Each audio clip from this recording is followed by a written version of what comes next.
Hi friends, मी स्वप्नाली पंकजवाडी. तर स्वागत आहे तुमच्या आजच्या ब्लॉगमध्ये. तुम्ही आतापर्यंत कोथिंबीर वडी खाल्ली असेल, कोथिंबीरचे फुनके खाल्ले असेल, पण आज आपण खाऊ कोथिंबीरचे मुटके. तर त्यासाठी लागणारे सामान, सगळ्यात पहिले म्हणजे कोथिंबीर जी आपल्याला फ्रेश ताजी धुतलेली चांगली पाहिजे आणि कोथिंबीर सुद्धा जास्त प्रमाणात पाहिजे. आणि दुसरं म्हणजे याला जास्त काही मसाले लागत नाही. हिंग आहे, अद्रक आहे, तीळ आहे, धणे आहे, हिरवी मिरची आहे, लसूण आहे, जिरे, ओवा. आणि त्याच्यासाठी लागणारं परत मेन म्हणजे बाजरीचं पीठ. बाजरीचं पीठ आपण घेतलंय, जे रेग्युलर आपण बाजरीच्या भाकरी करण्यासाठी जे यूज करतो तेच पीठ. तर आपण एका झटक्यात हा मसाला मिक्सरमध्ये वाटून घेऊ. तर आपला मसाला हा रेडी आहे. जे तुम्हाला वाटण मी दाखवलं तर मसाले काढून ठेवलेले. तर हे सगळं वाटण आपल्याला या पिठामध्ये घालायचं आहे. ठीक आहे, हे वाटण आपण सगळं टाकलं, याच्यात वाटण टाकून दिलंय. प्लस आपल्याला कोथिंबीर अशी बारीक अशी छान मस्त कापून घ्यायची आहे.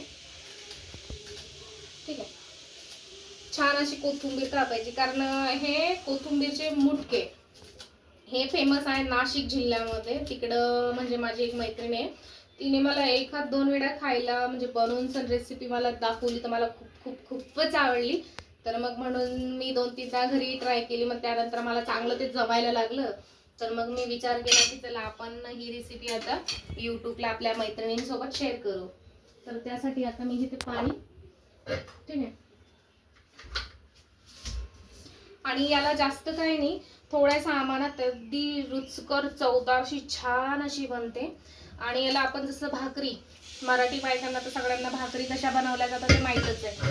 तर भाकरीचा आटा आपण जसा बनवतो तसं याला जरा असं दाबून, म्हणजे जेवढं तुम्ही टाईट असा आटा गुंदणार तेवढं त्याची जी मुटकडे तसं सुंदर असं छान म्हणजे तुम्हाला बनवता येतील. हळूहळू पाणी टाकत जायचं. मेजरमेंट आपल्याला कळतच जातं की भाकर आपण कशी बनवतो, त्या हिशोबानेच आपल्याला पाणी त्याच्यात टाकायचं आहे. पूर्ण असं तयार करून घ्यायचं आहे, डो आपल्याला लावून घ्यायचा आहे. तर आपला बाजरीचा आटा अगदी परफेक्ट असं जसं भाकरीला लागतो तसं परफेक्ट बनवून तयार आहे. आणि मी इथे तावाही तपायला ठेवलाय. ठीक आहे, तर आपल्याला तव्यावर असं हलकसं तेल टाकायचं. जास्त तेलही नाही लागत याला, हलकं असं तेल टाकलंय. ठीक आहे, आणि तवा छानपैकी आपला तपला आहे आणि गॅस थोडा मंद केलाय. हे थोडासा असा गोळा घ्यायचा, हाताला थोडंसं तेल लावायचं आणि जास्त काही नाही, फक्त त्याला असं लंबे करायचे. तुम्हाला पटेल तेवढा साईजने असे मुटकडे बनवायचे. ठीक आहे, आणि याला तव्यावर असे ठेवत चालायचे. वेळ कमी, रुचकर खायला, आणि पोरांना खूपच छान असे आवडतात, परफेक्ट असे राहतात. तर त्यासाठी हे मी पटापट मुटकडे बनवते. तर हे आपले मुटकडे मी ठेवते तव्यावर. ठीक आहे,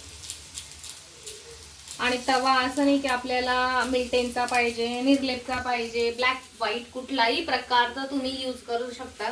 माझा हा रेग्युलर तवा आहे, जे लोखंडाचे असतं. आणि लोखंडाच्या वस्तूत खाल्लेलं अन्न म्हणजे लोह तत्व रक्तात पटकन वाढते. तर त्यासाठी मी आपला रेग्युलरच तवा घेतला आहे. आणि आता गॅस फ्लेम थोडी मी हाय केली आहे, आणि याला फक्त असं मध्ये पलटत राहायचं.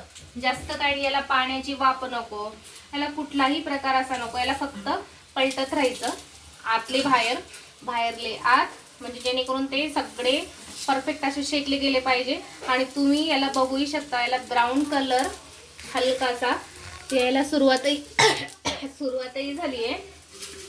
खायला इतकं सुंदर लागते. तर तुम्ही नक्कीच घरी ट्राय करा. मी तुम्हाला तसं बनवूनही दाखवते, कारण की रेसिपी अगदी सुंदर, सोपी, छान आहे आणि पटकनी झटपट अशी बनणारी आहे. आणि दुसरी गोष्ट म्हणजे मी जी रेसिपी आत्तापर्यंत सांगितली, जे आपल्या किचनमध्ये नॉर्मली ज्या वस्तू भेटतात त्याच वस्तूंपासून मी तयार करते. असं म्हणजे हे नाही की आपल्याला मार्केटमधून काही वस्तू आणायच्या आहे, असा कुठलाच प्रकार नाही आहे. जे वस्तू आपण घरात वापरतो रेग्युलर, ते पण जे डेली रोज खातो त्याच्यातल्याच मी वस्तू यूज केल्या आहे. तर जास्त काही नाही, गॅसची फ्लेम थोडी हाय केली आहे, फुल केलं आहे म्हणजे गॅस. तर मी याच्यातले काही जे मुटकडे, तर आपले हे कोथिंबीर मुटकडे जे ते तयार झालेले, तर त्याच्यातले मी तुम्हाला प्लेटमध्ये लावून दाखवते. आणि प्लेटमध्ये सोबत सोबत मी शेंगदाण्याची चटणी, जी आपल्याकडं मराठीमध्ये म्हटलं जातं शेंगदाण्याची तळलेली चटणी, एक असते ओली चटणी, एक असते तळलेली चटणी. तर मी आज तळलेली चटणी केली, त्यासोबत आपले मुटकडे अगदी परफेक्ट मस्तपैकी रेडी झाले. आणि याला जास्त वेळ नाही लागत, अगदी 10 मिनिटात तयार होता परफेक्ट असं. तर तुम्ही बघू शकता, मी रेसिपी तुम्हाला परफेक्ट अशी दाखवते. तुम्ही एकदा नक्कीच ट्राय करा आणि खाऊन बघा हे मुटकडे. तर असं मस्त घ्यायचं चटणी सोबत, एकच नंबर. व्हिडिओ आवडल्यावर लाईक शेअर सबस्क्राईब करा आणि कमेंटमध्ये लिहा की तुम्हाला मुटकुडे कोथिंबीरची कसे वाटले. तेवढ्यासाठी बाय.